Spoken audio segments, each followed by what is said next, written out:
Hello friends, welcome back to my channel coffee with Kavya. ఈ మధ్య జనాలు బాగా బిజీ లైఫ్కి అలవాటు పడి ఫుడ్ మీద ధ్యాస లేకుండా ఏది పడితే అది ఏ టైంకి పడితే ఆ టైంకి తినడం వల్ల లేనిపోని రోగాలను ఆర్డర్ పెట్టుకొని మరీ కొని తెచ్చుకుంటున్నారు. ఈరోజు మనం ఒక healthy and super tasty aloo gobi curry healthy వేలో ఎలా చేయాలో చూద్దాం రండి.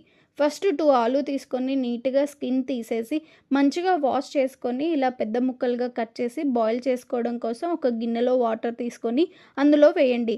అలానే గోబీ కూడా తీసుకొని వాటర్లో వేసి ఒక 5 మినిట్స్ కుక్ చేశారంటే ఈజీగా ఉడికి మంచి టేస్ట్ వస్తుంది కర్రీకి. లేదంటే పచ్చిగా ఉంటుంది. సో ఫస్ట్ ఇలా ఆలూని గోబీని పక్కన స్టవ్ మీద ఉడికించుకోండి. ఈలోపు టైం వేస్ట్ అవ్వకుండా పక్కన కావాల్సిన ఆనియన్, టమాటో, మిర్చి, గ్రీన్ పీస్ని రెడీగా పెట్టుకోండి. ముందు ఒక ప్యాన్ తీసుకొని లైట్గా ఆయిల్ వేసుకొని తాలింపు గింజలు వేసుకోండి. నెక్స్ట్ మిర్చి వేసుకొని అవి లైట్గా ఫ్రై అవ్వగానే కట్ చేసిన ఆనియన్ వేసుకొని మగ్గనివ్వండి. నెక్స్ట్ గ్రీన్ పీస్ కుక్ అవ్వడానికి కొంచెం ఎక్కువగానే టైం పడుతుంది కాబట్టి ముందుగానే వేసుకున్నా.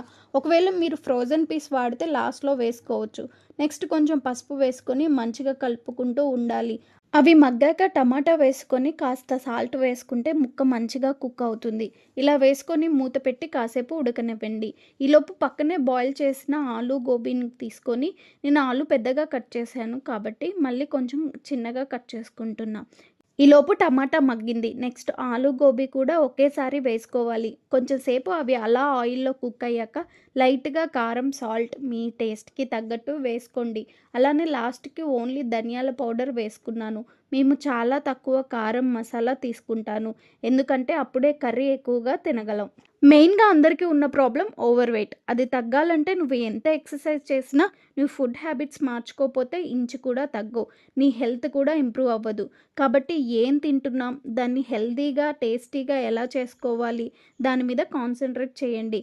ఎందుకంటే నువ్వు ఎంత సంపాదించినా లాస్ట్కి హెల్త్ ఖరాబ్ అయితే నువ్వు సంపాదించిన దాంతో ఏమీ చేయలేవు.